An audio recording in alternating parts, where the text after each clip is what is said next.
Alors, j'ai vérifié avec les invités, les conférenciers, vous avez carte blanche pour des photos, pour des vidéoclips. D'abord et avant tout, merci au Centre Africa. Quel accueil! Ça fait quelques années que j'ai le privilège de collaborer avec le Centre Africa, qui est des plus chaleureux.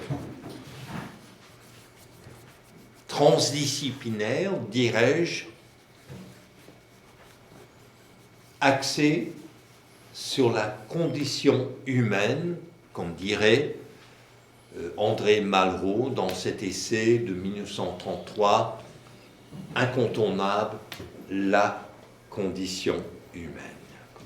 Et c'est grâce au Centre Africa et son personnel, comme Mademoiselle Rita Toutan, qui est devant nous, qu'on a cette occasion exceptionnelle. Donc, je me permets de présenter les gens de cette table ronde. D'abord, l'artiste photographe Claude Gauthier. Bonsoir. Ensuite, l'anthropologue. Oui, l'anthropologue et plus. Chez le professeur Gilles Bibot, l'imaginaire est tout grand. Un bourlingueur, comme dirait Blaise Sandra, qui a fait les 4 coins du monde et qui en réunit les dénominateurs communs de la condition humaine, et M. Guy Moucha, qui, lui, a initié en quelque sorte la collaboration avec l'artiste photographe Claude Gauthier sur les masques qu'on va voir dans la présentation. Je tiens à vous dire que les membres de cette table ronde donnent leur permission, en quelque sorte, une carte blanche à photographier, à filmer. Moi, en tant que celui qui a créé, il y a 41 ans maintenant, l'approche dialogique aux arts et à l'éducation que j'appelle dialogique, je tiens à vous dire que le principe opérateur de cet événement est celui-ci. Il n'y a qu'une mauvaise question, celle qu'on ne pose pas. Alors, tout au long de cet événement, on vous invite à poser des questions. Alors, d'abord et avant tout, on invite l'artiste photographe Claude Gauthier à présenter son art. Bon, merci beaucoup, professeur Cornette. C'est un plaisir de vous avoir ici ce soir et de pouvoir faire un peu la genèse d'un projet qui a une durée dans le temps d'environ 15 ans. Donc, on a beaucoup à dire, à partager ce soir avec mes 2 collègues qui sont avec moi sur un projet qu'on a appelé le corps en rituel, ou l'exposition qui va en suivre, qui s'appelle Rituels et avatars africains. Ce projet-là émerge d'une démarche qu'on a développée en l'été 2010 et qu'on avait nommé « Porteur de masques ». Alors, Porteur de masques est une grande collection photographique de plusieurs milliers de clichés qui ont été faits entre le mois de juillet 2010 jusqu'en décembre 2010 dans mes studios photographiques, à partir d'œuvres que Guy Mouchagaloussa avait dans sa galerie d'art en termes d'artefacts africains. Masques, étoffes, différentes sculptures, toute une panoplie de matériel qu'on a transporté dans mon studio et pendant 6 mois, à travers un réseau de modèles que je connaissais, parce qu'à l'époque, je travaillais dans le domaine du casting. Alors, je rencontrais à chaque année plusieurs centaines de modèles avec qui on faisait des portfolios et que je connaissais. Et j'avais à travers cette connaissance-là beaucoup de Noirs que j'ai invités à participer au projet et qui se sont impliqués dans ce projet-là. Alors, Guy avait en place déjà, avec sa grande collection de masques, déjà l'idée de donner vie à ces masques-là, de les rendre vivants, de leur donner une signification qui allait permettre de les mettre en valeur. Et moi, quand j'ai vu la richesse de cette collection-là, d'une qualité extraordinaire, j'ai trouvé ça extrêmement inspirant, motivant. Et à chaque fois que j'ai invité un de mes modèles avec qui j'avais déjà travaillé dans un concept, le mode normal du casting, qui est souvent relié à la mode ou aux arts, bien, ces gens-là ont tous embarqué avec beaucoup d'enthousiasme. Et eux ont fait, je pourrais dire, la richesse de ce projet-là, c'est d'avoir pris sur une base personnelle l'idée de porter un masque, de lui donner vie, de le rendre vivant devant la caméra. À partir du moment où on avait en place ce projet-là, Guy a d'abord présenté cette collection de porteurs de masques au Théâtre Centaure, dans le grand hall d'entrée. Alors pendant 2 mois, la collection des porteurs de masques a été présentée. Et suite à cette exposition-là, il a réussi également à les faire rentrer dans le hall de l'Hôtel de Ville de Montréal en 2013, en février 2013, dans le cadre du mois de l'Histoire des Noirs. Alors on a eu une belle plateforme à ces 2 endroits-là qui a donné vraiment une vie au masque, une belle présence et puis qui a été là, les premières étapes là, de mise en valeur de ces masques-là. En 2025, en discutant avec le professeur Norman Cornett, lui a suggéré l'idée de redonner une opportunité d'exposer ces masques-là. Et on a bâti ensemble l'idée de reprendre certains des masques et de les présenter dans le contexte d'une galerie d'art, qui est dans ce cas-ci la galerie Éclat Art contemporain, et d'en faire une nouvelle interprétation qu'on a appelée Rituel et Avatar africain. Alors, cette exposition-là commence samedi prochain, le 14, jusqu'au 27. Et encore une fois, on a choisi ces dates-là parce qu'on coexiste à l'intérieur du mois de l'Histoire des Noirs, qui est un volet important là, en termes de sensibilisation. Et le 19 février, on a le vernissage officiel avec 2 présidents d'honneur, France Voltaire et Nigel Thomas, qui vont être présents comme présidents d'honneur. Et c'est une nouvelle interprétation parce que le professeur Cornett a également invité un artiste peintre qui est Julien Lumbada Kandolo, qui a été invité à présenter en termes de dialogue certaines de ses peintures en relation avec les photographies des porteurs de masques. Alors c'est un volet, si on veut, photographique et peinture en même temps qui coexistent, et ce qui donne cette orientation-là. On a également profité du moment pour produire un guide d'une 30aine de pages qu'on a appelé « Le corps en rituel ». D'ailleurs, si vous voyez en couverture ici un dessin, c'est un dessin fait par Daniela Musset, qui apparaît à travers le guide à plusieurs endroits, qui est juste devant nous ce soir d'ailleurs. Merci Daniel d'être ici ce soir.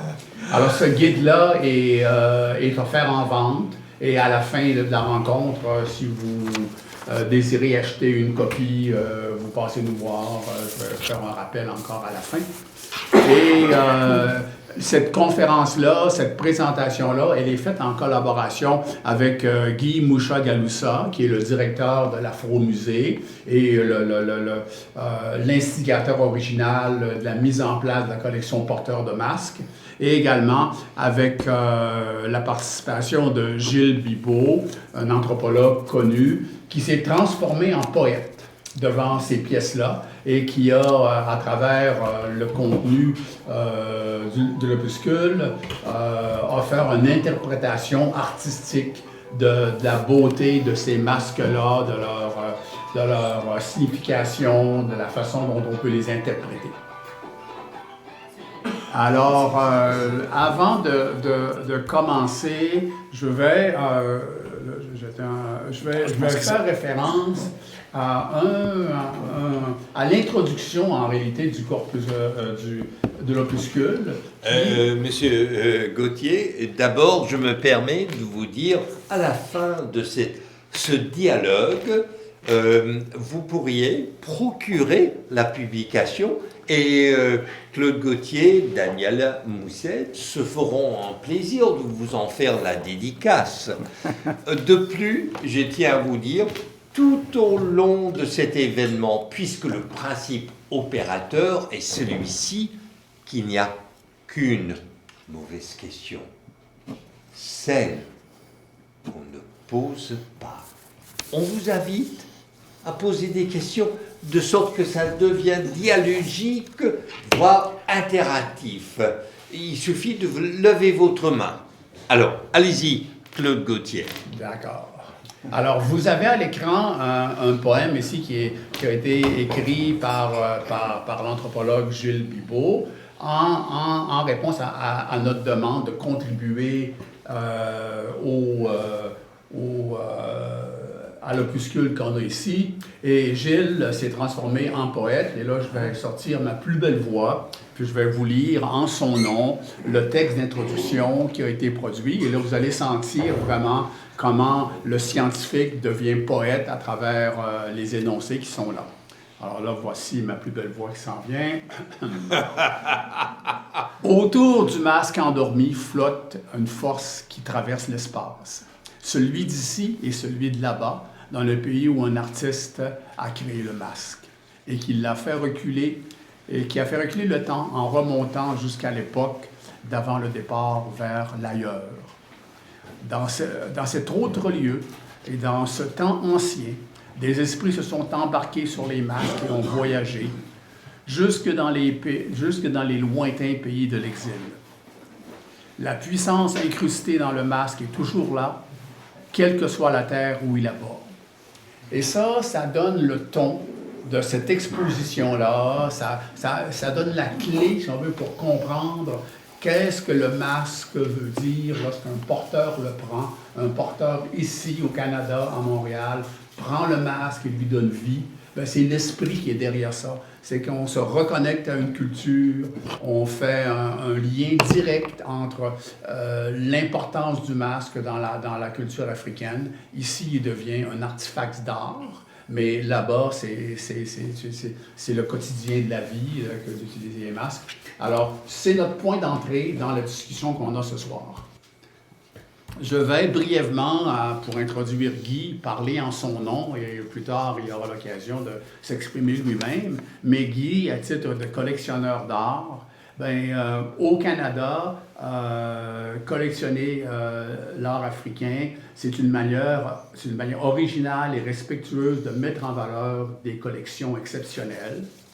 De le sortir de son mode statique pour lui donner une vie, pour lui donner une dynamique qui lui est propre. Pour Guy, je sais que c'est un outil pédagogique qui favorise la transmission, parce qu'on rejoint la diaspora, peut-être qui n'ont jamais eu un accès direct à ces objets-là, et on met en dialogue entre tradition, création contemporaine, et tout ça nous amène à communiquer la valeur du masque. Oui. Sonia. Guy, je vais lui dire, Guy, est-ce que vous êtes un messager? Je dirais que oui. D'accord. Je suis un messager malgré moi. Oui, je suis un messager et ces objets, cette collection que j'ai apportée ici au Québec, à travers des projets comme celui-ci, c'est comme d'autres aussi, c'est une façon d'offrir ce qu'il y a de meilleur chez nous. Au moment où on est en train de fustiger les immigrants, quand ça va mal, c'est la faute des immigrants. Quand le taux de chômage augmente, c'est la faute des immigrants. Quand c'est ici, c'est la faute des immigrants. Mais nous qui sommes nés ailleurs et qui sont venus ici, on n'est pas venus ni les mains vides, ni le cerveau vide, ni le cœur vide. Et des projets comme celui de porteur de masques. Et d'ailleurs, je vais insister beaucoup pour qu'on garde ce nom-là, parce que ça se perd un peu, porteur de masques, corps à rituel, etc. Qu'on garde le même nom, parce que c'est quand même une œuvre qui a été conçue dans une optique très particulière qui est des transmissions. Donc, changer le nom de parce que ça devient une personne à part entière. Changer le nom de la personne au cours de sa vie, ça pourrait juste mélanger un peu des gens. Oui, donc je suis un messager et je tiens à ce que ce message soit transmis avec toute sa force et toute son authenticité aussi. Et tout ça a un lien avec à la fois mon histoire personnelle, mais l'histoire de nos communautés aussi, qui ont grandi dans la colonisation où il y avait une forme de domination et de complexe de supériorité du colonisateur parce que c'était lui le bien-pensant. Alors nous, moi, en tant que messager, je me sens la responsabilité à ma façon évidemment, avec les moyens que j'ai, de contrecarrer justement cet esprit qui vit encore jusqu'à aujourd'hui, où on dépossède les colonisés de ce qu'ils ont. Le Canada est un très très bon exemple. On a pris les terres, les gens qui étaient là, on les a organisés, on les a mis dans les réserves. Donc c'est dans cette démarche qui est là. Donc je ne suis pas ici pour nécessairement faire la confrontation. Ça a toujours été une démarche pédagogique. Le fait que je collectionne, j'ai déjà été marchand aussi d'ailleurs dans le temps, mais j'ai à la fin de la vie, je ne suis pas encore à la fin de ma vie, mais depuis un certain nombre d'années, je me suis dit, les meilleurs de ma collection, on va les garder, c'est pour ça qu'on a créé le musée, qu'on va les garder justement pour la fonction de message, donc fonction de messager. Donc, pour faire une histoire courte, oui, je me considère comme étant un messager. Merci pour la question. J'aurais juste une petite question, et ça, si c'est possible, pour entamer dans la même direction, et ça s'adresse à le professeur Bigot et aussi à monsieur Claude Gauthier. Alors, est-ce que le pays dont les mains sont faites est un univers pour vous, ou est devenu un univers pour vous? C'est le pays où des mains qui ont façonné les masques. Oui. Ben moi, ça leur a rajouté une dimension extraordinaire. Le masque dans son ensemble, je me suis intéressé aux masques asiatiques. L'automne dernier, j'étais à Vancouver, il y avait une exposition au Musée des Beaux-Arts des masques amérindiens. J'ai vu là une grande richesse d'expression que j'ai documentée encore. Mais je veux dire que les masques africains ont été, pour moi, une porte qui s'est ouverte vers une forme d'expression, vers une forme d'art qui est un art vécu. C'est pas un art qu'on met sur les murs et puis qu'on admire. On vit avec les masques et à ce jour, les Africains continuent de le faire. Et ça m'a sensibilisé à ce volet-là, bien sûr. Ça, c'est très important, Claude Gauthier. Un art vécu qui nous renvoie à tout le concept d'Erlebnis. La connaissance vécue. Est-ce que je crois comprendre alors que pour vous, ces masques représentent autant de connaissances vécues? Moi, dans mon apprentissage, le masque est devenu une personne, il est devenu une personnalité. Et puis dans les photos qui en ont résulté, je les regarde encore aujourd'hui, puis je vois une personnalité, je vois que le masque et le porteur travaillent ensemble pour communiquer le même message. Alors je leur ai donné une valeur d'un être vivant. C'est un petit peu comme ça que j'ai évolué avec cette collection-là. Et quand on parle d'un être vivant, dans votre présentation, Claude Gauthier, d'emblée, je pensais au concept de l'animus, qui est très fort en psychiatrie, et j'ai cru comprendre que le masque donne vie. Et j'invite le professeur Bibeau à enchaîner un petit peu là-dessus. Voilà. Mais alors le masque, au village, le soir, quand on dit que les masques vont danser, c'est pas des danseurs, c'est les masques eux-mêmes qui dansent. Et les masques sont prisonniers à la fois au niveau de l'exécution, au niveau de l'utilisation, au niveau de leur caractère plus ou moins sacré ou séculier, je dirais, d'une société bien particulière et souvent une chefferie au sein d'une société. Avec la modernisation, et vous savez comment l'Afrique, et c'est ça qui est absolument fascinant en Afrique, l'Afrique, après avoir subi une très forte colonisation, des processus d'occidentalisation très très puissants, a été capable de christianisation, d'islamisation, etc. Donc a été capable d'intégrer et de survivre, et de faire survivre en transformant sa propre tradition, en la métissant. Et c'est pour ça que lorsqu'aussi on peut dire que des Africains partent même du village, ils s'adaptent très très vite à d'autres sociétés. Ils ont cette espèce d'apprentissage de redonner un sens à certains aspects de la tradition. Ça, c'est extrêmement important. Mais quand je dis ce sont les masques qui dansent, et on se préoccupe assez peu de savoir qui est derrière. Dans ce cas-ci, lorsqu'ils sont retransposés ici, le porteur va avoir beaucoup d'importance. Parce que le porteur n'est pas nécessairement de la même culture que le masque. Il y a un écart qui est précisément l'écart que lui-même, comme porteur, a vécu. Dans ce poème qui a été lu tantôt, qui n'est pas un poème comme tel, mais j'ai écrit ça spontanément, c'est au bout du voyage, le masque exilé. Et la question que je me suis posée, c'est de savoir si le caractère sacré, si l'énergie intérieure au masque, j'en parlerai un petit peu plus tard s'il y a des questions, qu'est-ce que c'est cette énergie interne au masque?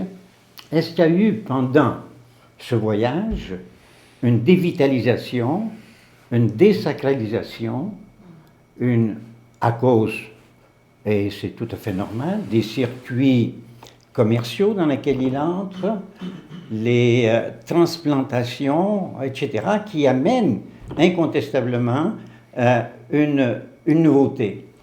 Et le porteur de masque est ce migrant, de sorte, qui est obligé de faire sens d'un passé et d'un présent.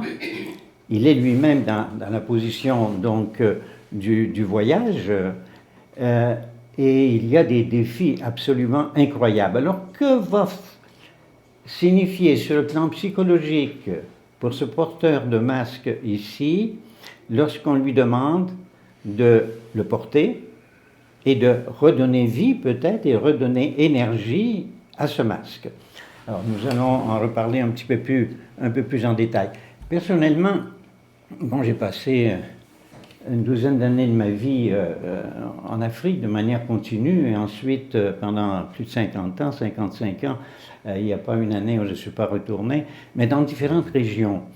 Et toutes les régions n'ont pas la même, je dirais, dramatisation, théâtralisation de la vie villageoise. Alors les masques, c'est un théâtre. C'est un théâtre. Et ce que Claude a été capable de reconstituer dans son studio, et d'ailleurs j'ai appelé ça un espace presque de spiritualisation, c'est de redonner en quelque sorte à des humains une force spirituelle, à la matière qui était là devant eux.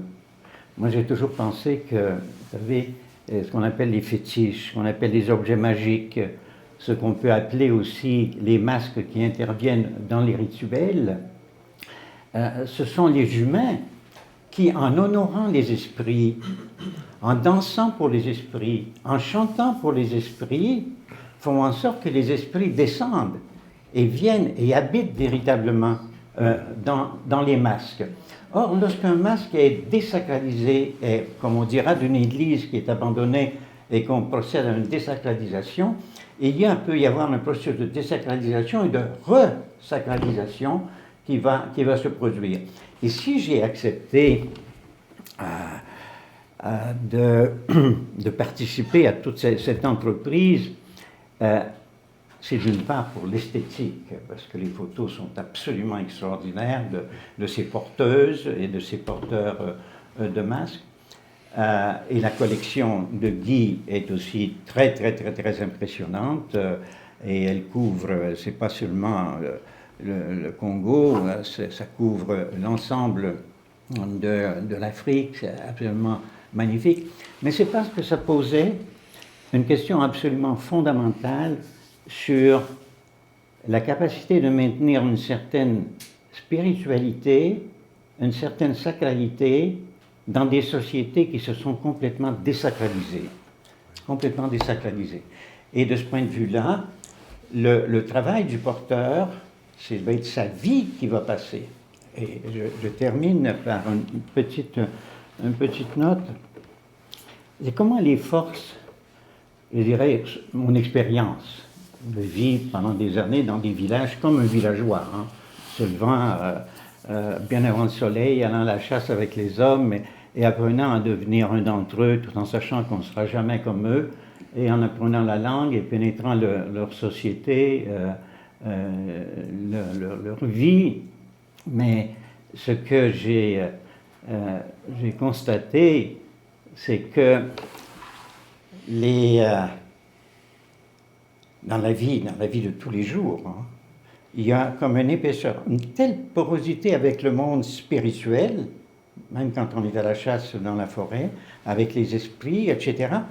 Et la tendance à matérialiser ça à travers la pierre, à travers le bois, à travers des minéraux, et ça va prendre des formes. Et c'est exactement ce qui s'est reproduit comme processus dans ton studio. Et c'est pour ça que j'ai accepté de participer à cette entreprise que je trouve extrêmement, extrêmement belle. Mais moi, j'ai préparé un petit texte aussi, je voudrais dire, quelques mots. Volontiers. Mais j'aime bien... Norman, on se connaît, et sa méthode pédagogique que j'admire beaucoup depuis maintenant 20 ans, 25 ans. Au moins. Plus de 25 ans. Plus de 25 ans, c'est ça. Ouais. Alors, on dit de la discussion jaillit la lumière. Eh bien, là, on parle de la théorie, mais ce qui m'intrigue dans le cas de Guy Mushagalusha, c'est être collectionneur, c'est du concret. Collectionner de l'art, c'est une épée à deux tranchants. C'est un investissement pratico-pratique sans connaître l'issue. Vous pourriez nous en parler davantage. Oui, merci Normand. Pour répondre à cette question, je vais peut-être passer à quelque chose aussi de pratico-pratique. Claude a parlé de son processus de création. Moi, je vais parler peut-être aussi du concept même du projet le porteur de masque. Là, on va plus parler, disons, de la propriété intellectuelle de ce projet. Parce que le porteur de masque, j'ai eu vraiment le privilège de connaître Claude et qu'il est devenu mon ami avec le temps.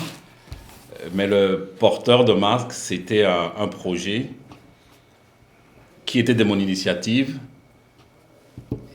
et de ma collection. C'est-à-dire le porteur de masque, c'était l'idée originale, la conception, la collection et la mise en œuvre de tout ça. C'est ça le Québec d'aujourd'hui en fait. La mise en œuvre de tout ça, c'est Claude qui l'a vraiment fait avec tout un brio. Donc au niveau de la propriété intellectuelle, c'est très très important que ça soit dit et souligné. Parce que des fois, ça peut créer une certaine ambiguïté dans certaines publications. C'est sûr que la photographie, elle est numéro 1, mais le concept, et c'est ça, c'était l'offrande, je peux dire, de toutes ces communautés que je peux dire, que j'ai essayé de représenter à partir de ma collection et l'offrir, disons, aux Québécois, aux Canadiens, à travers cette belle collaboration. Et ce qui m'a rendu très, très, très fier, que de voir 15 ans après que ce projet inspire encore. Que ce projet inspire encore aujourd'hui avec une nouvelle lecture, avec des éminents professeurs qui se penchent à ce travail qui était pour moi très, très humain, parce que pour moi la transmission était vraiment importante. Il fallait que nos jeunes ici, québécois, puissent être en relation avec ces objets. Je vois Malichus qui est là, artiste que j'aime beaucoup. Kando qui a participé, qui est aussi artiste, qui avait participé à certains shootings. C'était un jeune artiste d'origine du Congo qui venait d'arriver. Et bon, je l'ai accompagné un petit peu à ses débuts. Maintenant, c'est un artiste confirmé qui va d'ailleurs exposer aussi à la galerie Éclat. Donc, tout ce côté, vouloir transmettre, amener les jeunes ici à s'approprier. Bon, c'est à travers les jeunes, parce que tous les modèles étaient jeunes, y compris d'ailleurs ma fille qui est là à l'époque, elle devait avoir peut-être 13 ou 14 ans maintenant. Et, bon, qui a participé aussi, et avec la générosité des Claude, parce que je pense que c'était vraiment un échange de très très très bons procédés. Donc moi, j'ai offert toute ma collection pendant plus de 6 mois. Ce n'était pas en location, c'était sans aucune compensation monétaire. Je n'ai jamais demandé qu'on me paye ceci ou quoi. C'était vraiment, et Claude, tout le temps qu'il a passé aussi à travailler, l'interaction qu'on avait eue avec tous les modèles, tout s'était vraiment fait avec la générosité des deux côtés, et c'est ça qui transparaît dans ces photos. Et c'est pour ça que j'insiste pour que les prochaines représentations, qu'on puisse garder au moins le nom de porteur de masque, parce que c'était le nom original. Et c'est le nom du projet. C'est comme vous, je ne peux pas décider aujourd'hui de vous appeler, vous avez toujours appelé Gilles, parce qu'aujourd'hui je pense que je suis dans un état, je vous appelle Jean, ou Claude, ou bien Eric. Et donc, je voulais quand même qu'on puisse insister, qu'on puisse parler un peu de cette question-là. Allez-y, professeur Bibeau. Non, mais je ne vais pas entrer dans la question de donner des crédits majoritaires à un, minoritaires à l'autre. Moi, j'ai toujours pensé, j'ai cru aux œuvres de coopération. Par exemple, en sciences, on est porté par toute une série de gens et on apporte une petite contribution. C'est une œuvre collective d'un ensemble de personnes qui, ensemble, considère que dans une société comme la nôtre, ici au Québec, qui veut se pluraliser, qui veut dans la fois être fidèle à sa propre histoire, à sa propre langue et tout ça, mais qui doit avoir ce qu'on appelait, il n'y a pas si longtemps, un nationalisme inclusif, donc qui va forcément changer la racine et faire autre chose. Donc, c'est des œuvres où on peut avoir un artiste, un poète, un anthropologue, un spécialiste des objets africains qui a amené une magnifique collection ici. Donc, je réinsisterai, plutôt que essayer de départager en détail, et c'est une œuvre de collaboration. Maintenant, les noms, vous avez raison, c'est extrêmement important, cette question de garder les noms, je suis assez d'accord. Vous savez, comment est-ce qu'on a conquis le territoire, hein? Ça a commencé avec, ici, c'est les toponymes, il suffit de changer le nom d'un endroit, et puis voilà, et il est à nous, à ce moment-là, on se l'approprie. D'accord pour ça. Docteur Samy. Excusez-moi.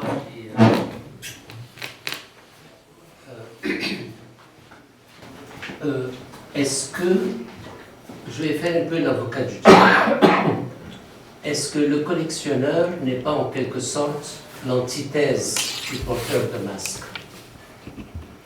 Dans le sens que le début de la désacralisation du masque est justement de le séparer de son porteur.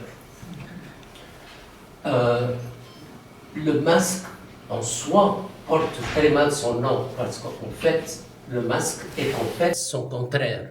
Parce qu'il ne cherche pas à masquer, ce n'est pas un déguisement. Le contraire du masque, c'est le déguisement. Dans le sens que le déguisement, on se cache derrière, tandis que le masque, en fait, c'est le contraire du masque. Il révèle. Et le porteur du masque, c'est la personne qui infuse la vie au masque. Et c'est ça le mystère. Et je pense qu'il n'y a pas de sacré sans mystère. Cette conversation m'a fait penser à une visite que j'ai eue au musée Jacques Chirac à Paris, qui est un musée anthropologique, finalement, je ne sais pas où c'est probablement, où il y a plein de masques, et puis, mais ils sont, comme tu l'as si bien dit dans ton poème, ils sont endormis, ils sont anesthésiés, ils sont... Alors que la peinture, elle reste vivante. Je collectionne des peintures, et puis je continue à dialoguer avec elle. J'ai 2 masques africains, après un voyage que j'ai fait en Afrique, et je suis triste quand je les vois. Ah, merci. Et j'ai une certaine tristesse, parce que, je ne sais pas, mon petit enfant me dit, le monsieur est fâché, mais il y a quelque chose de mort. Donc, c'est pas du tout le même rapport, parce qu'ils sont supposés être vivants, ils sont supposés être sacrés, et là, ils sont sclérosés, ils sont mis, ils sont... alors, est-ce que... Mais par contre, votre collection nous permet d'être ici et d'en parler, donc je ne suis pas contre, mais est-ce que ce n'est pas en quelque sorte un mal nécessaire? Merci. Je pense que je vais commencer. Je pense que M. Bibo pourra enchaîner quand même après. Oui, en fait, c'est ces objets-là d'abord. J'ai un jeune étudiant qui a un doctorat en histoire, justement, qui est en train d'écrire, qui est en train de faire une thèse sur l'invention de l'art africain. Et c'est pas nouveau, mais c'est l'invention de l'art africain, c'est-à-dire que l'art africain, comme on le connaît aujourd'hui, Monsieur Bibo pourra sans doute le confirmer, a été, disons, inventé à la fin du 19e siècle par surtout les Occidentaux qui aimaient ces objets-là. En fait, souvent, c'était des objets qui étaient soit vivants ou même des objets qui étaient éphémères. Après une certaine utilisation, ça ne servait plus à rien. Et face à l'esthétique de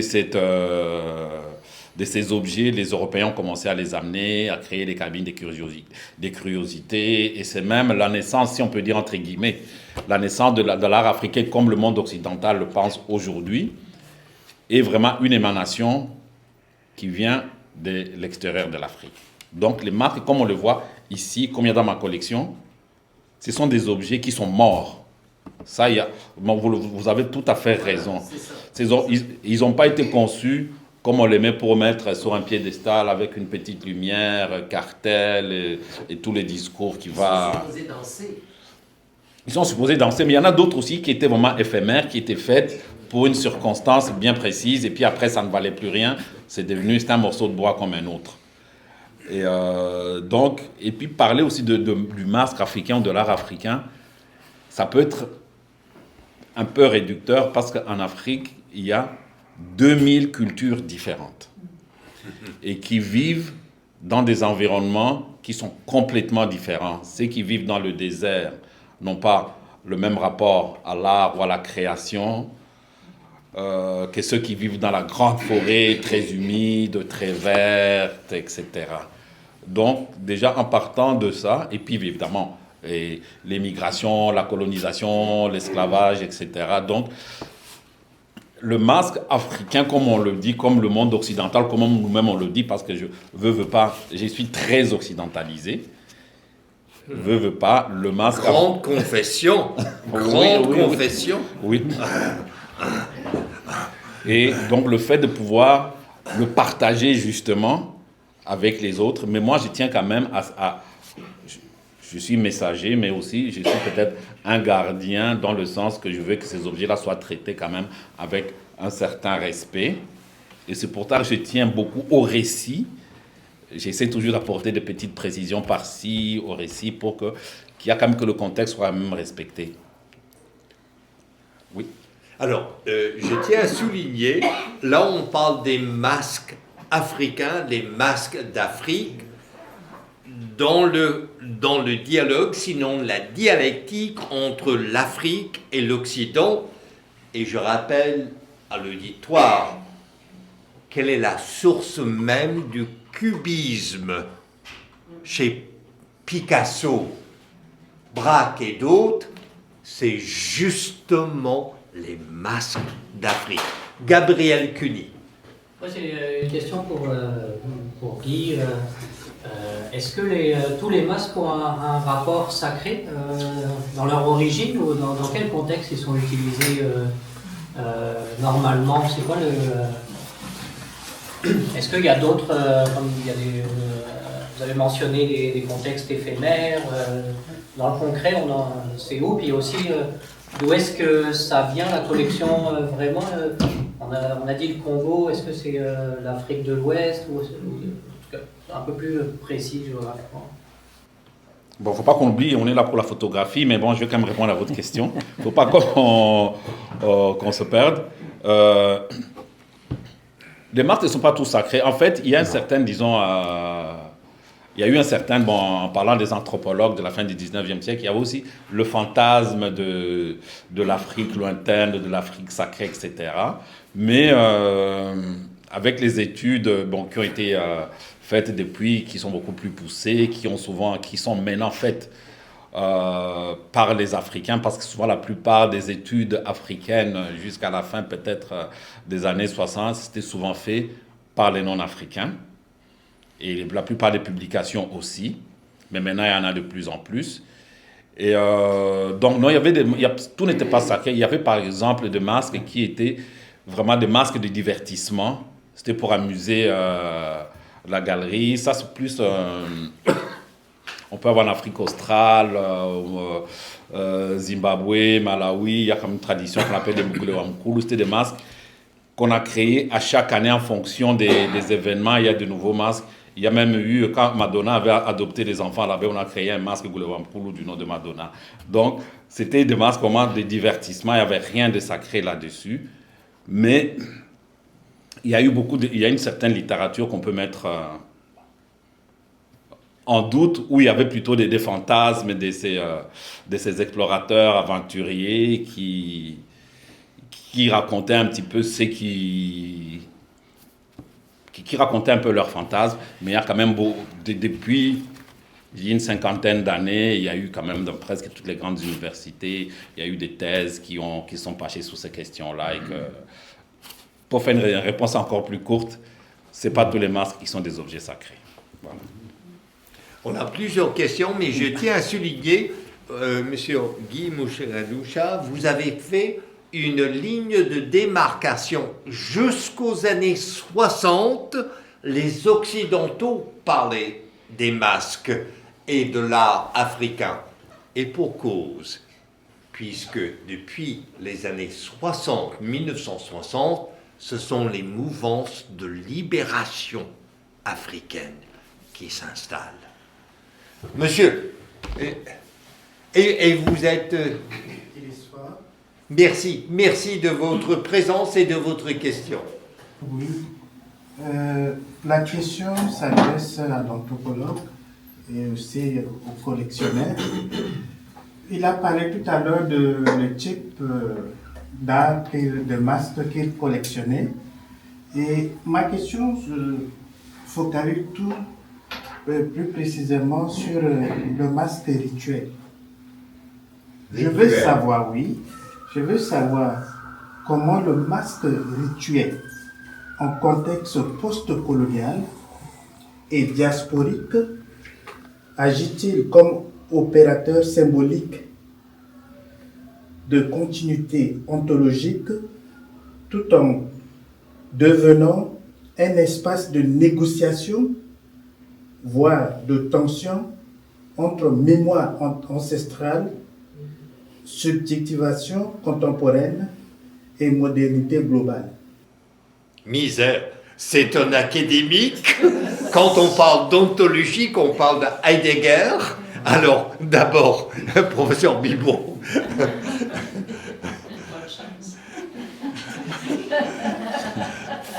Ce n'est pas rien comme question. D'abord, ce que je dois dire, pour avoir travaillé dans un musée national à Kinshasa, au moment des indépendances, chacun des pays s'est donné des musées nationaux. Ça a été assez extraordinaire pour réaliser que dans le cas du Zaïre de l'époque, Tervuren, le musée d'Afrique centrale, près de Bruxelles, contenait énormément de choses. Et il y a eu tout un processus de négociation pour les retours. Et c'est en train de se faire un petit peu partout, il y a des retours. Pour ma part, je pense que les masques doivent circuler. C'est pas parce qu'ils ont été produits à tel endroit qu'ils ne voyagent pas. Nous sommes dans des mondes de communication et c'est une très très bonne affaire. Il y a des circuits commerciaux aussi. J'ai vu des masques absolument incroyables qui partaient sur New York, des masques Cuba par exemple, qui se vendaient 10 000, 15 000 dollars là-bas. Donc il faut être souple, il ne faut pas être plus catholique que le pape et dire tout doit retourner en Afrique parce que ça a été fait dans l'Afrique. Non, ça doit circuler comme les œuvres occidentales passent là-bas. Maintenant, ta question, la perte du sens, comment redonner du sens. C'est vrai que les masques rituels sont pris dans un réseau de signification. Ils sont pris dans un réseau de signification avec des pas de danse particuliers, avec une musique particulière, etc.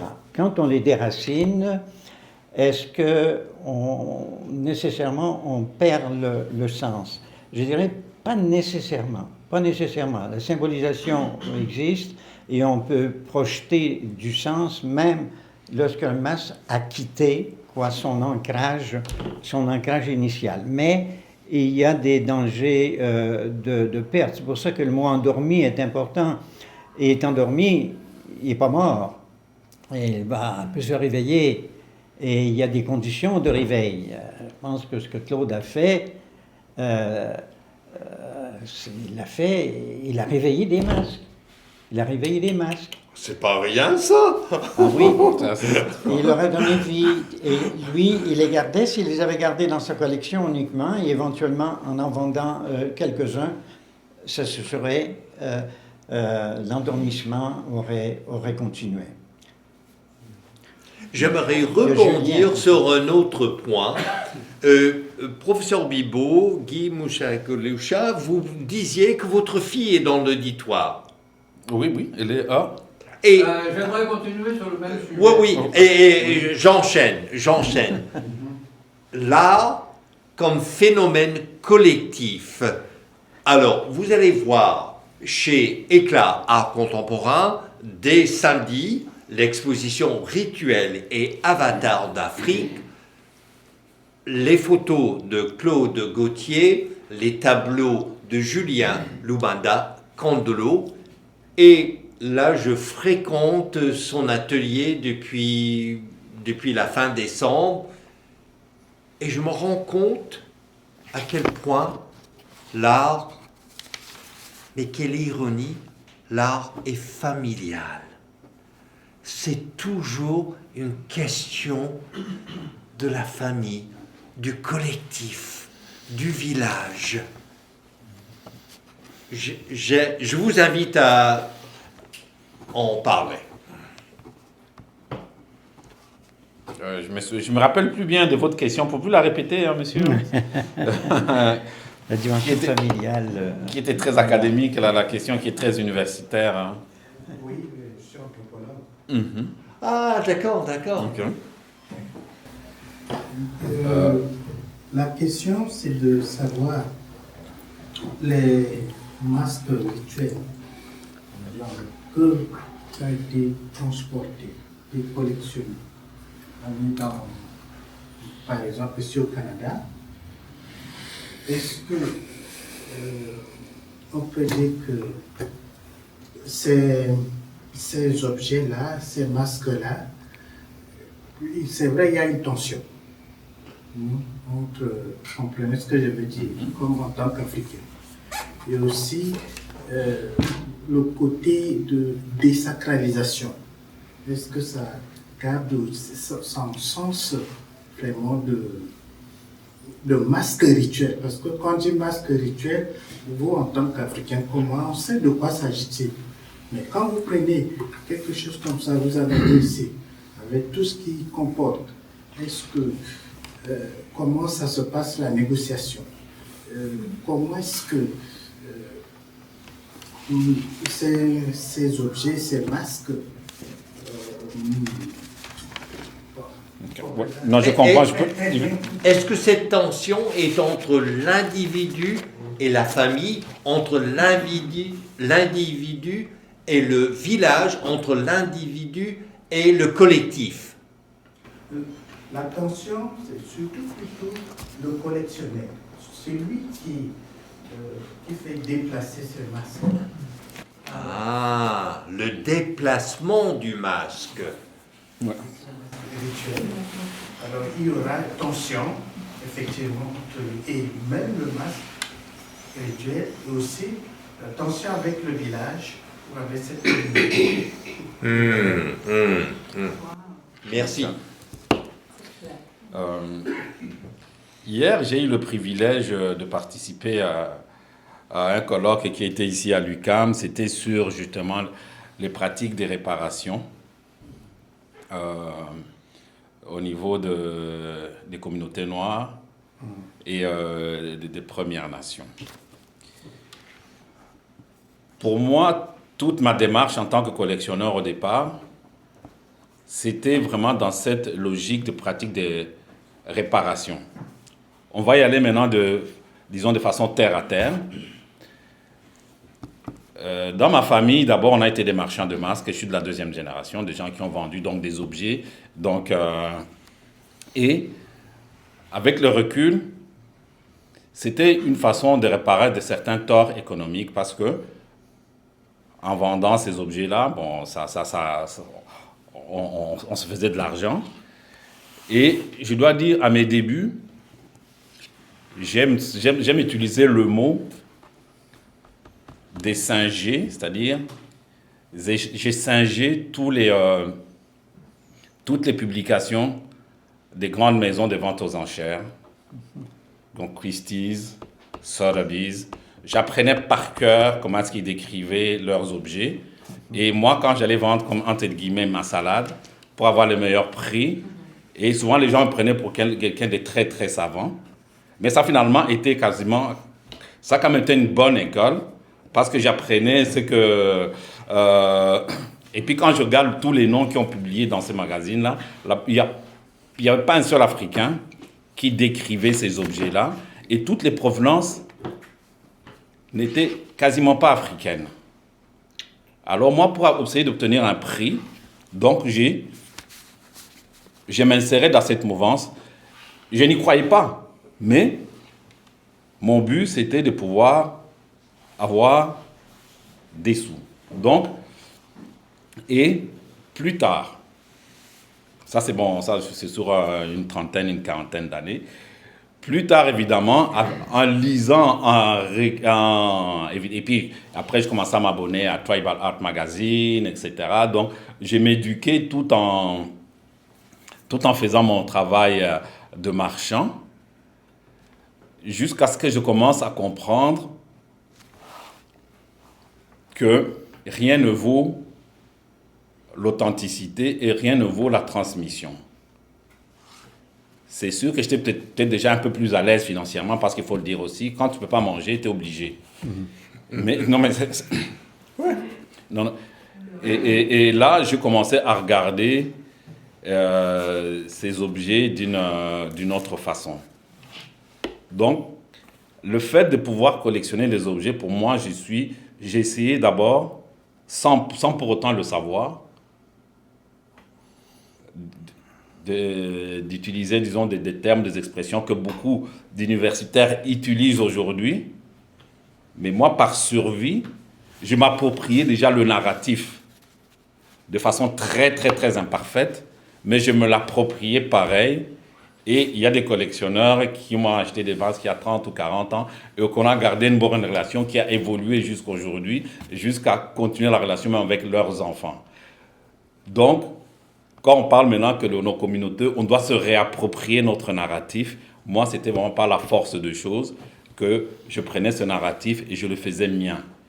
Évidemment, ça m'a fait grandir, ça m'a fait comprendre aussi plein d'autres choses, ça m'a fait rencontrer d'autres gens. Donc, pour répondre à votre question, oui, ces objets-là, ça perd leur sens originel, mais nous, quand on parle de pratiques réparatrices, justement, ces masques-là, souvent, quand on les représente de façon géographique, à l'Afro-Musée, ça permettait aux gens, aux visiteurs, de comprendre ce que je disais tout à l'heure, cette diversité ethnique qu'il y a en Afrique, cette diversité d'environnement. Donc le masque, c'était vraiment le prétexte à aborder vraiment l'éducation populaire de façon très, très, très simple.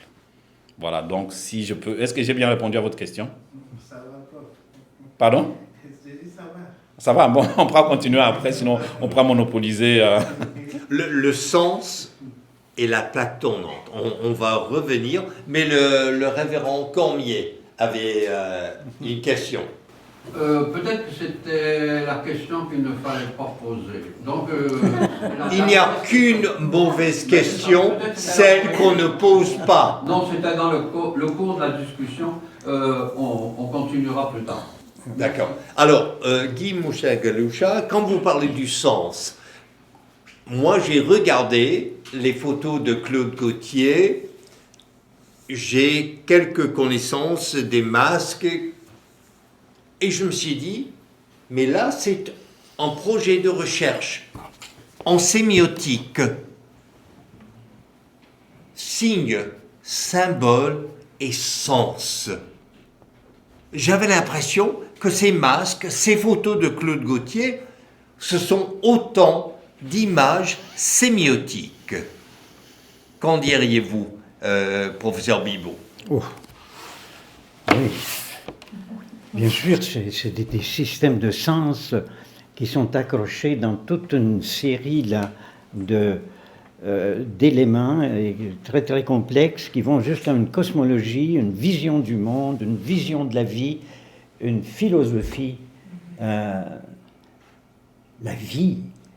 Les peuples africains, c'est les peuples où l'idéologie centrale, mon domaine c'est l'anthropologie médicale, c'est la fécondité. Donc que la vie se poursuive.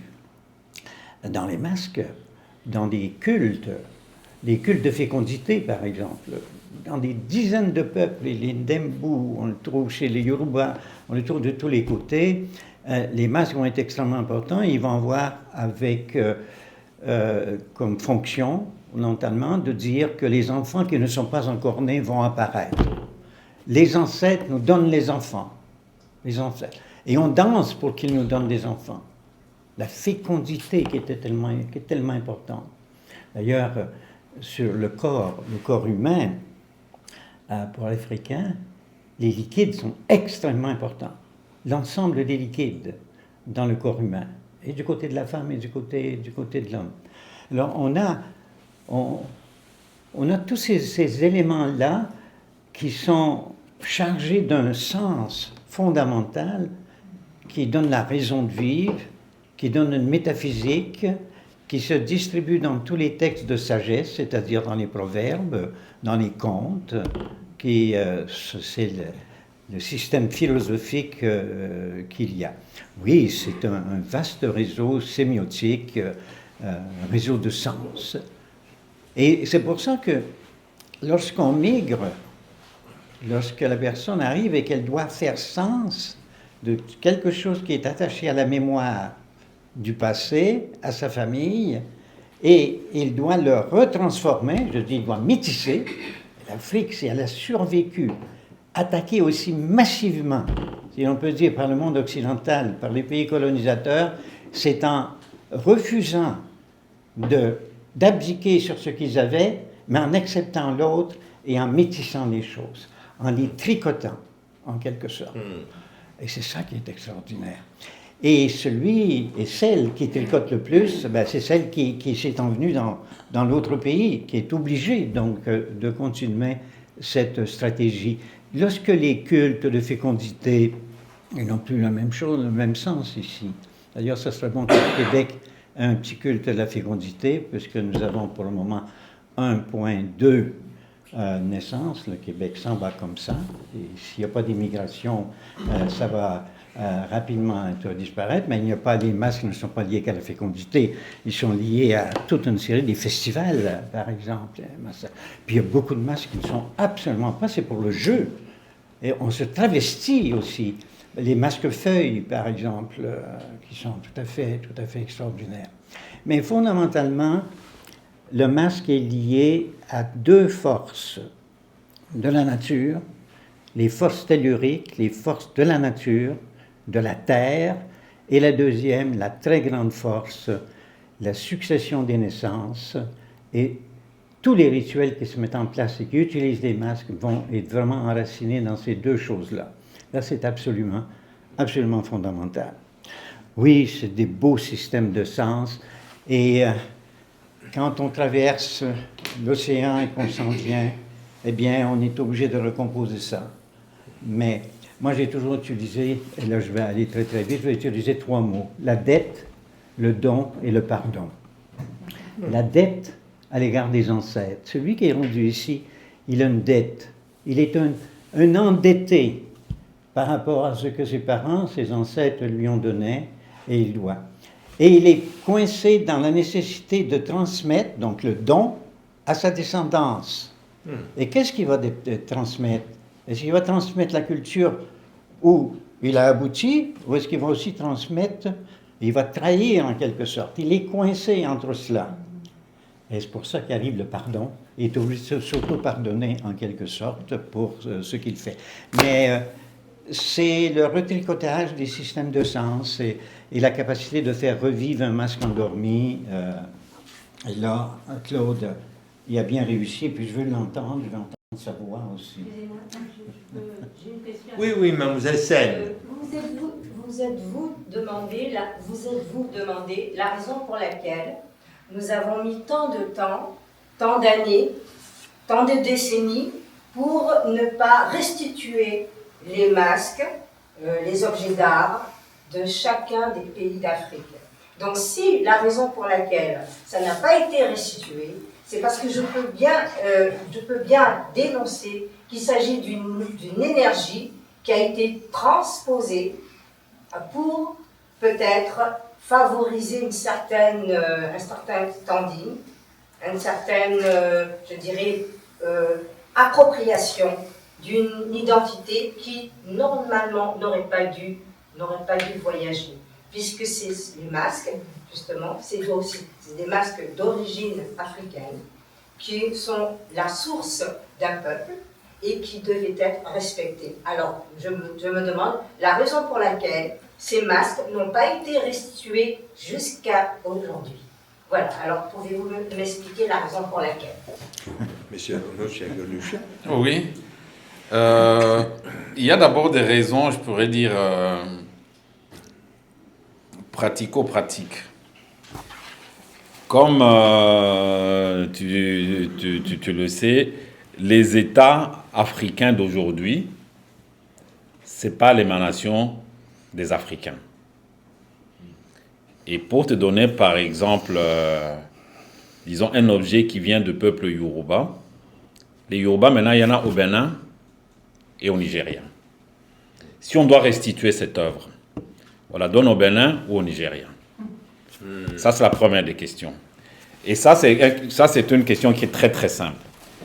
Il y a par exemple des peuples Tchokwe qu'il y a au sud de la RDC. Les Tchokwe sont en Zambie, en Angola et dans le Congo actuel.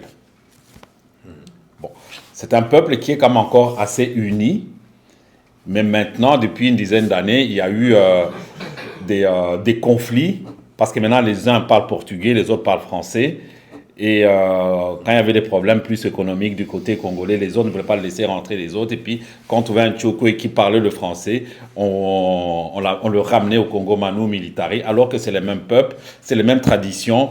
La plupart des objets, ils ont créé des collections magnifiques qu'on peut trouver dans tous les grands musées au monde. S'il y a restitution, à qui on va le donner? Parce que les États-nations, si on devait vraiment revenir, disons, aux États-nations avant 1985, on peut avoir plus de 2000 nations en Afrique aujourd'hui. Donc, cette restitution, d'après moi, il faudra trouver maintenant. Je n'ai pas la recette parce qu'il y a plein de personnes, des intellectuels, des avocats, ils s'en font plein d'argent d'ailleurs, pour essayer de réfléchir sur ces questions-là. Les États les engagent, les musées engagent, il y a plein d'avocats qui ont beaucoup de travail pour cette question de restitution, mais trouver la bonne formule à qui restituer. Dans certains cas, c'est très très clair, c'est facile dans le sens comme par exemple l'Institut des musées nationaux du Congo maintenant, où M. Gilles Lubois avait travaillé, qui est l'Institut des musées nationaux du Zaïre, qui devait normalement être un réseau de musées, était en négociation. Il y a même eu un moment donné, mais ça va aussi avec la gestion du pays, c'est pas toujours rose partout en Afrique, à un moment donné, il y a même des objets qui ont été restitués, mais qui ont été revendus aussi par le personnel même qui était censé les garder. Parce que c'était des objets qui étaient prisés au niveau international. Donc, c'est arrivé au pays, et puis en ce moment, on voit 5 ans plus tard, le jeu a disparu, mais on sait que ça tourne dans telle collection en Suisse ou je ne sais pas où. Donc, la question de la restitution, c'est une question qui est très complexe. Mais aussi, je dirais, il y a les diasporas africaines qui sont importantes de plus en plus. Eux aussi, je dirais, ils ont droit à leur part. Et moi, faisant partie de la diaspora, je me dis, moi je l'ai fait à titre privé, et je me dis que ces collections-là, et j'essaye d'ailleurs, même j'avais commencé un projet de répertorier toutes les grandes collections, on peut trouver les objets africains pour pouvoir les mettre en valeur justement. Je me dis, au lieu de me battre pour que ces objets-là retournent en Afrique, que c'est très très complexe, c'est presque insoluble aujourd'hui, parce que la plupart de ces États-là n'existent pas, ou alors ils existent, mais subdivisés entre les nouveaux États maintenant. Donc c'est impossible. Et par contre, nous qui étions de la diaspora, on doit avoir ce sens moral de toutes ces collections-là, d'en faire quelque chose, je peux dire, qui a du sens au moins pour nous. Et comme je le disais, encore je vais peut-être me répéter, moi au moins, ce que j'ai fait jusqu'à aujourd'hui, c'est qu'à partir de ces objets, on engage des discussions, comme on est avec Claude. On recevait beaucoup des enfants des écoles primaires, des écoles secondaires. Juste une petite parenthèse, et puis après je vais arrêter. À un moment donné, on avait une école de Farnham qui venait souvent donc, à l'Afro-Musée pour une visite scolaire. Et un petit garçon était tombé sur un masque du Gabon qui lui avait sans doute inspiré. Mais l'année d'après, quand il est venu, le petit gars, il connaissait tout le Gabon, mais c'était incroyable. Il connaissait les rivières, les ethnies. Donc, il dit oui, et puis avec la photo, il montre la photo où il est avec le masque. Et donc, tu vois, c'est des clés. Des fois, on ne sait pas quelle porte ça va ouvrir la clé, mais au moins, nous qui étions dans la diaspora ici, je dirais, pour moi, c'est une fausse bataille. C'est une bataille qui est presque perdue de se battre pour la restitution. Mais par contre, de se réapproprier le récit, ça, oui. Ça, c'est, je dirais, pour les gens de la diaspora, ça doit être notre responsabilité. Parce qu'avant, ces objets-là ont servi à les anthropologues de notre époque qui, eux, se donnaient le droit de dire, par exemple, le Malien, je vois mon ami Kafouné qui est là, que le Bambara, il respire comme ça, il marche comme ça. Non, mais maintenant, nous, on a cette responsabilité de pouvoir au moins avoir le récit. On dit oui, ça vient du Mali, de Ségou, ou je ne sais pas de quelle contrée, je ne sais pas, d'Ekita, ou de quelle contrée du Mali. Au moins, qu'on puisse donner quelque chose, que les gens puissent apprendre quelque chose à travers ces objets-là. Mais retrouver leur sens originel ou original.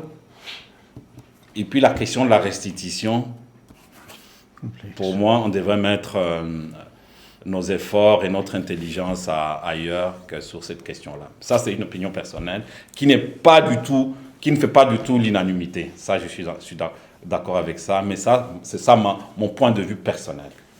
Alors, je tiens à dire à l'auditoire que l'autre artiste de l'exposition Rituels et Avatars d'Afrique, Julien Lubanda Candelo, ironiquement, aura une résidence au Bénin l'automne prochain.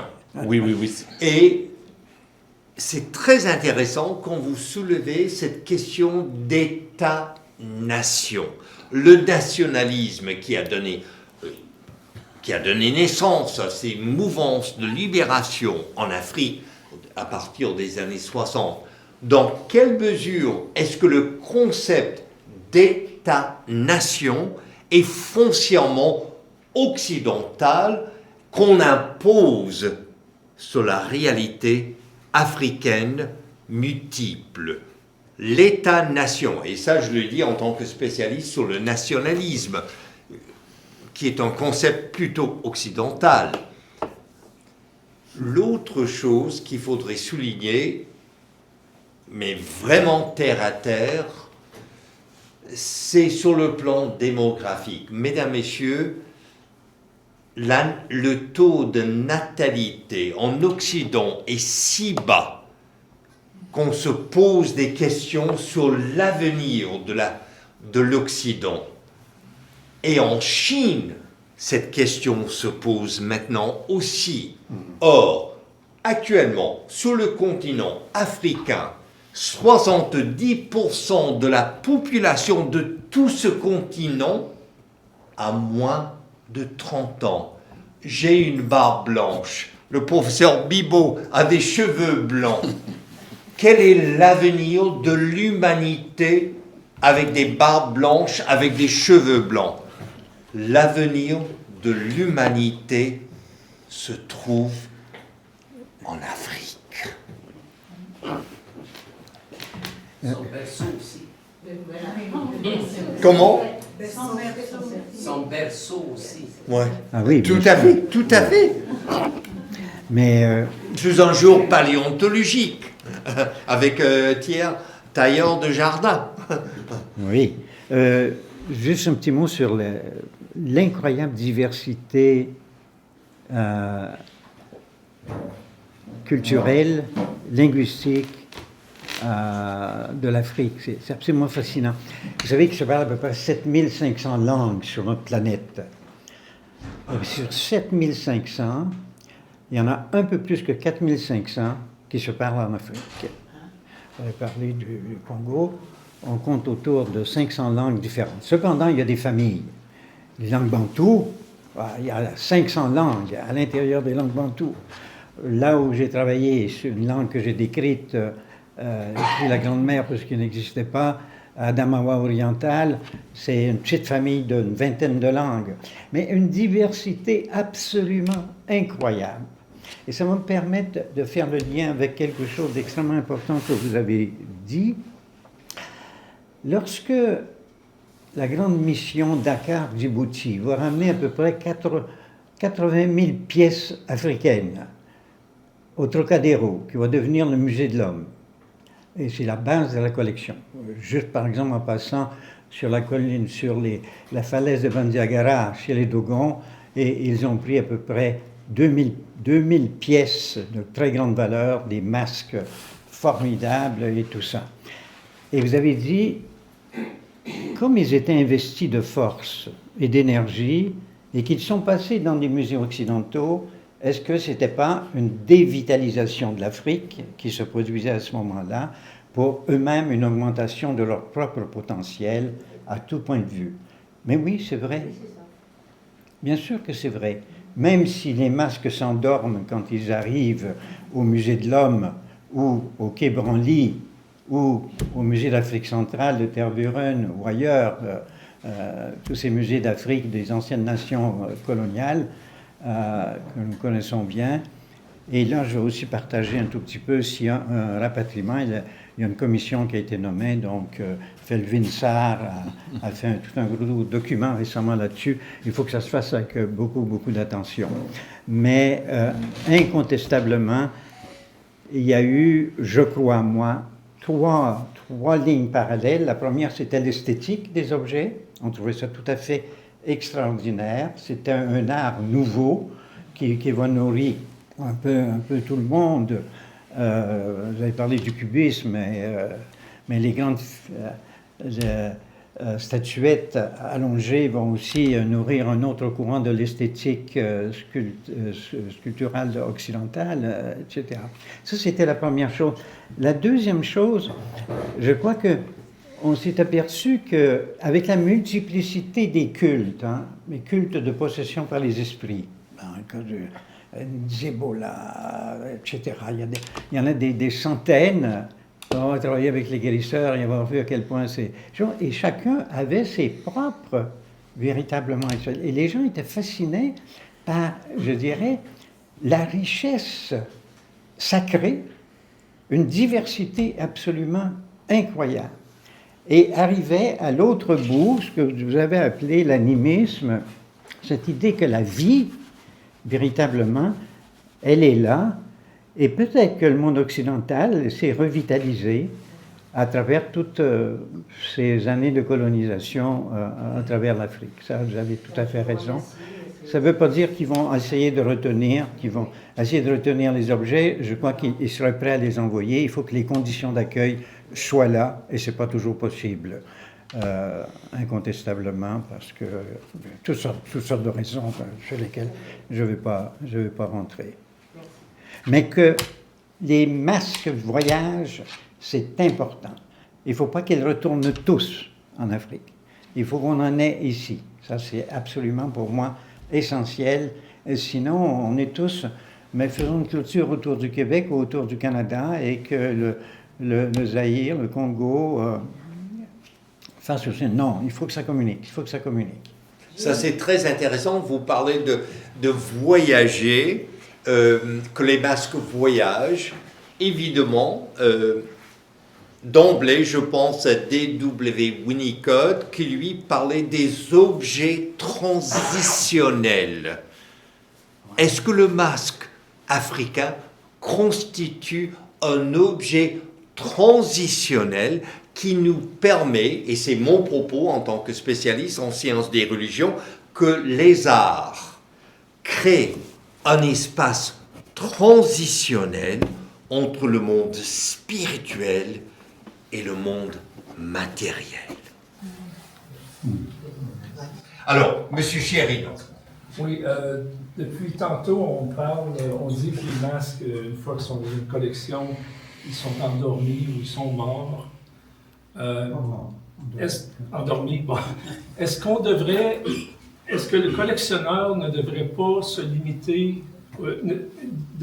se limiter, seulement à l'objet lui-même, mais à tout ce qui l'entoure, tous les artefacts qui entourent? On a parlé de musique, on a parlé de danse. On parle de... J'imagine qu'il y a une histoire à documenter.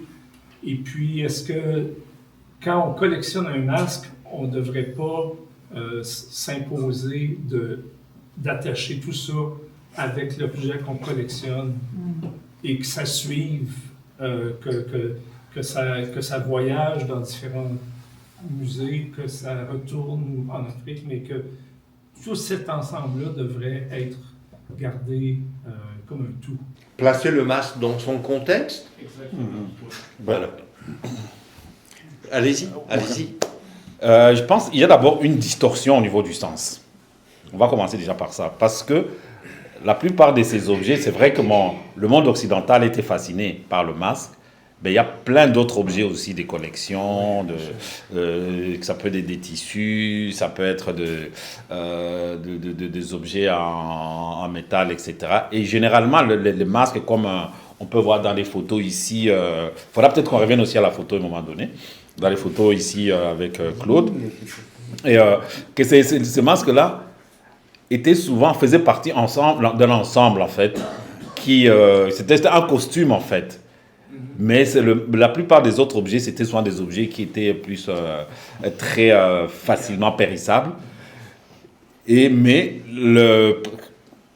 la thèse de mon jeune frère qui fait son doctorat sur l'invention du masque par les Occidentaux, justement, c'est l'invention de l'art africain par les Occidentaux. C'est ça. Parce que le masque, en fait, il n'était pas seul. Maintenant, on le voit bien sur un piédestal avec une lumière, etc., explication, etc. Mais en fait... Le masque mystifié, en quelque sorte.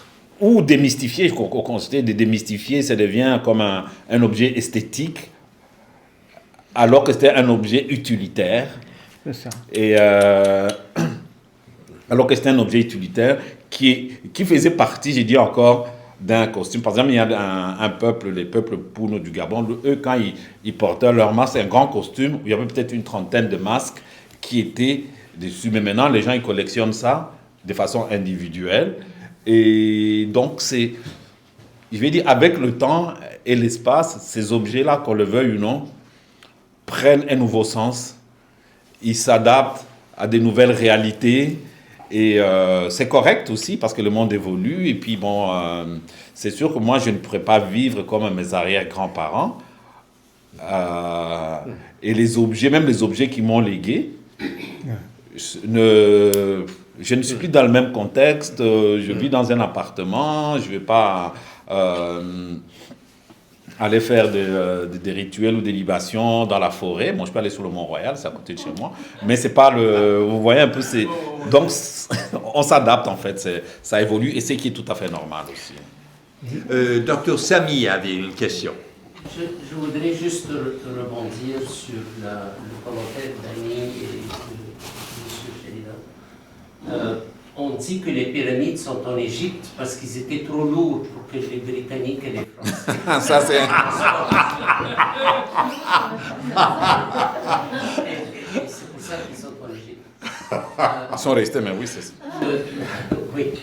Je crois que le masque porté dansant n'est pas le même objet que le masque du collectionneur ou le masque qui est dans un musée.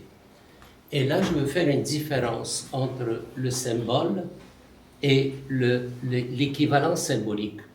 Le symbole est une représentation. C'est une représentation de la vraie chose. Tandis que l'équivalent symbolique, qui est un concept de Hannah Siegel, une clanienne, psychanalyste clanienne, c'est pas une représentation, c'est l'équivalent de la vraie chose. Et donc, donner vie à l'esprit à travers le porteur du masque, qui donne vie au masque. Le masque devient sacré, le masque devient un mystère, devient quelque chose de sacré, devient quelque chose de vivant, donne vie justement et l'incarnation en quelque sorte d'un esprit. Et donc ça devient, mais c'est pas l'esprit lui-même, c'est l'équivalent symbolique. Et donc on ne parle pas du même objet, on parle de la même chose matérielle, mais le sens de l'objet change tout à fait entre le masque vivant et le masque qui devient juste un symbole. Les masques que j'ai vus, enfin les deux petits masques que j'ai chez moi, ou les masques que j'ai vus au musée de Jacques Chirac, c'était des symboles.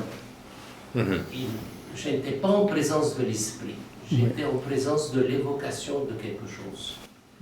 Intéressant. Là, on est presque dans, à mon humble sens, dans la théologie médiévale, voire thomiste, entre l'essence et l'apparence. L'essence et l'apparence. Le révérend Cormier. Bon, c'est exactement dans la suite de ce que vous voulez dire. Je vous raconte une petite expérience que j'ai vécue. J'étais à Washington avec un confrère qui vient de chez les Gurunsi. C'est un peuple du Burkina Faso. Il va visiter avec un autre confrère américain un ambassadeur qui avait été en plusieurs pays d'Afrique. Et cet ambassadeur quittait Washington. Il avait toute une collection de masques. Et Barthélemy, mon confrère que Gilles connaît, il dit, mais ce masque, il vient du Burkina et même il vient de mon village. L'ambassadeur qui dit, bon, j'allais quitter Washington, prenez ce masque. Nous l'avons à la maison à Washington, dans notre maison. Et là, on a commencé à faire des recherches. Et c'est là qu'on a trouvé, au musée dont vous avez parlé, Jacques Chirac ou bien Trocadéro ou quoi, là, les arts primitifs d'autrefois, le musée des colonies. Finalement, on a trouvé le même masque, mais exactement le même là, sur Internet. Et c'est une divinité féminine des forgerons. Alors, avec toutes les questions que vous posez là, est-ce que ce masque pris par un ambassadeur en Afrique, est-ce qu'il fait partie du stock qu'on va devoir renvoyer dans le village? Barthélemy, il connaît le masque qui est actif dans le village, qui est vivant dans le village. Et on a fait des recherches. Et on arrive à une conclusion toute simple. Et c'est ce que vous venez de dire. Je vais le dire avec d'autres mots. Ma science, je suis prêtre catholique et puis j'emploie des mots comme sacrement. Hein. Je suis psychanalyste à défaut d'être oui, c'est ce que vous venez de dire, ou la théologie médiévale. Je suis encore de cette époque. Alors, quelle est la différence entre une hostie, un petit pain rond, blanc, très plat, qui ne ressemble pas à du pain, mais qu'on appelle du pain, celle qui est dans la sacristie et celle qui est dans le tabernacle? Pour une souris, aucune différence. Si la souris se trouve devant l'hostie que nous on appelle consacrée, mais pour un croyant, vous voyez toutes les manifestations là, lors de la fête Dieu, c'est très différent. Donc la différence est dans la tête du croyant. Et pour le masque, pour terminer là-dessus, nous avons vu que ce masque, il n'a pas d'intérêt dans le village. Peut-être que certaines femmes du village, voyant ce masque, seraient de fait effrayées en voyant la représentation. Mais pour le vrai guérisseur traditionnel, parce que les masques, comme la médecine, c'est tout le temps relié à la religion. Et au Québec, on voudrait que ça soit relié seulement à la culture, mais c'est pas la culture. C'est culture et religion ensemble.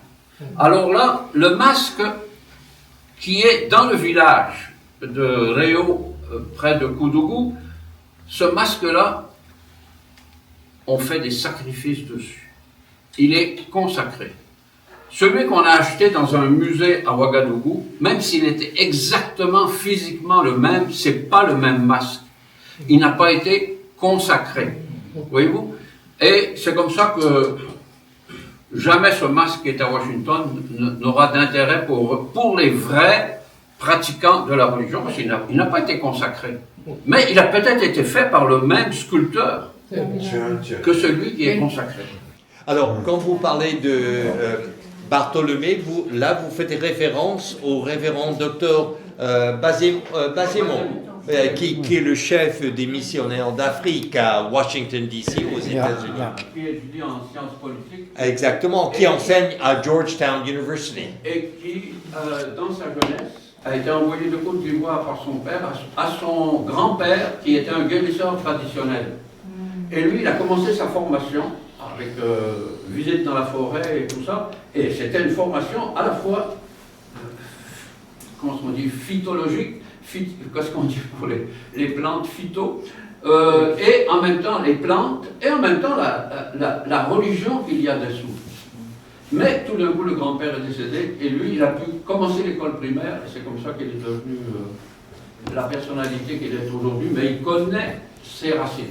C'est donc dire, dans cette mentalité, la guérison est autant spirituelle que biologique. C'est les deux à la fois. Ah oui. Alors, professeur Bibeau.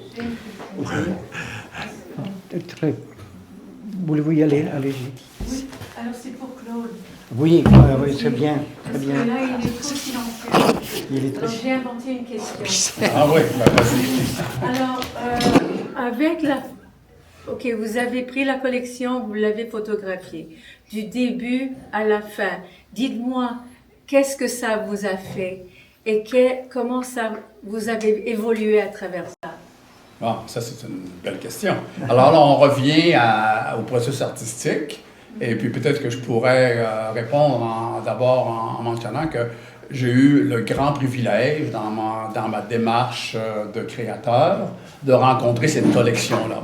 Elle est venue vers moi et j'avais un réseau qu'on a appelé les porteurs qui était disponible pour intervenir. Et cette relation-là a été une très belle relation. D'ailleurs, dans ma discussion de tout à l'heure, j'étais rendu à ça. Qu'est-ce que mes modèles ont retenu de l'expérience telle que moi je le vois? Pas que si eux la raconteraient, ça serait raconté différemment. Mais moi, qu'est-ce que j'ai vu à travers mes modèles, de l'expérience de la rencontre du masque pour une diaspora née au Canada, d'origine possiblement africaine ou haïtienne, qui n'ont peut-être jamais été en Asie, en Afrique, et qui ont été placés face à les masques. Probablement, ils en ont choisi un ou deux ou trois sur lesquels ils ont voulu porter. Donc, tout de suite, là, il y a une personnalité qui s'est exprimée par rapport à ça. Différentes personnes portaient différents masques de différentes manières. Et ce masque-là est devenu un médiateur identitaire. Ils ont comme redécouvert, avec une énergie extrêmement forte, un lien qu'ils ne connaissaient pas, mais qui spontanément ont voulu prendre en main et de s'exprimer à travers le masque. Alors, le corps est devenu une espèce de résonance à l'objet. Et quand j'en parlais avec Gilles, je lui disais, mon modèle a donné vie au masque. Alors, ce qui veut dire qu'ils l'ont réveillé. Alors, les masques de Guy ont été réveillés par l'expérience en studio de documenter l'acte de porter un masque. Et pour moi, les modèles ont eu l'occasion de retrouver, de revivre leurs racines pour le moment que ça a pu durer, parce que ces sessions-là duraient longtemps. Là, des fois, c'était plus qu'une session même. Ça peut être 3, 4, 5 heures de travail pour chaque modèle. Et pour eux, ça a été une façon de communiquer sans avoir à dire des mots en portant le masque. Et c'est ça que j'ai retenu de l'expérience, parce que il y a un cheminement de 6 mois dans lequel ça a duré. Alors, c'est ce que j'ai retenu de l'expérience, c'est d'avoir vu des porteurs s'investir spontanément, avec énergie, dans ce projet-là, en portant le masque et en exprimant leur personnalité spontanée par rapport à ce que l'objet pouvait leur permettre de communiquer. C'est intéressant, dans le contexte catholique, on parle de Marie médiatrice. Je crois comprendre, Claude Gauthier, que pour vous, les masques sont autant de médiateurs entre le monde matériel et le monde spirituel.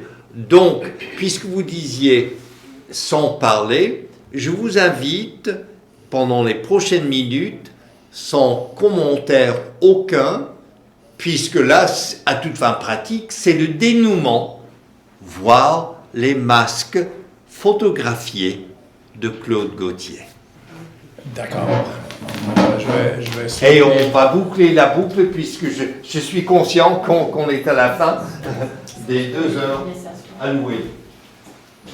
Alors, je vais passer ici, avant de projeter les masques, je vais seulement vous mettre ici le vernissage de l'exposition Rituel et Avatar. C'est le 19 février, de 17h à 20h30, à la galerie Éclat Art Contemporain. Alors, tous ceux qui portent un intérêt aux photos qu'on va regarder, je vous invite à venir soit au vernissage ou entre la période d'exposition qui va du 14 au 27 février, à venir visiter les masques.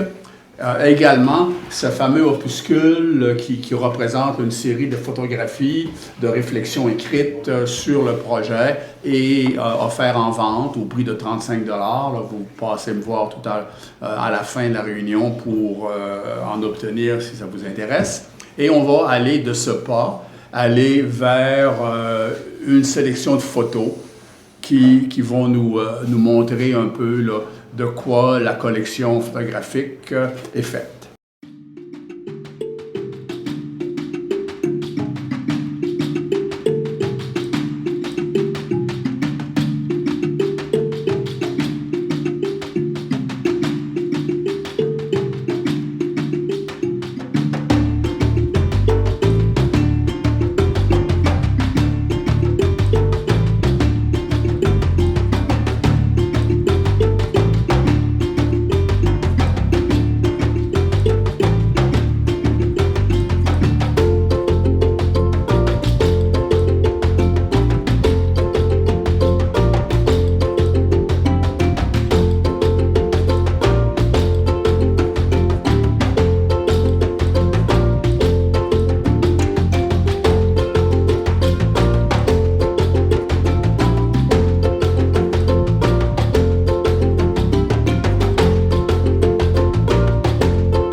Là, vous voyez, ce n'est pas seulement des masques, c'est également tous les étoffes.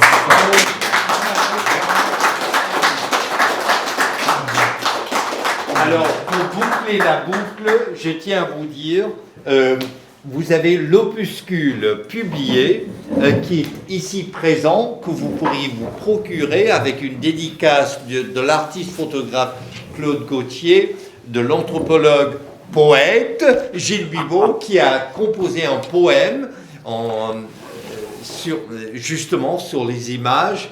Et Daniel Musset, qui est là, qui a des œuvres, qui figurent dans l'opuscule. D'abord, avant tout, merci de votre présence, de votre patience. Pourquoi cet événement? Plusieurs d'entre vous, vous savez que je collabore autant avec des compositeurs musiciens qu'avec des artistes visuels. Quand j'ai vu la première fois les photos de Claude Gauthier qui figurent dans cet opuscule et qui vont paraître, qui seront accrochés chez Éclat Art Contemporain, je me suis rendu compte en quelque sorte que Claude Gauthier, c'est Leonard Bernstein. Croyez-le ou non. J'avais lu une chronique dans Time Magazine. C'était un des derniers concerts dont Leonard Bernstein était chef d'orchestre. Et dans la critique qu'on a publiée, on s'est demandé quel est le génie de Leonard Bernstein. Lors de ce concert-là, il s'est effacé pour créer un lien direct entre l'auditoire et Beethoven. C'était sa 9e symphonie. Et j'ai l'impression que dans les photos de Claude Gauthier, que vous pourriez voir dans l'opuscule, que vous pourriez voir chez Éclat Art Contemporain, il s'agit d'un artiste photographe qui s'efface pour faire connaître les masques d'Afrique. Merci de votre assistance.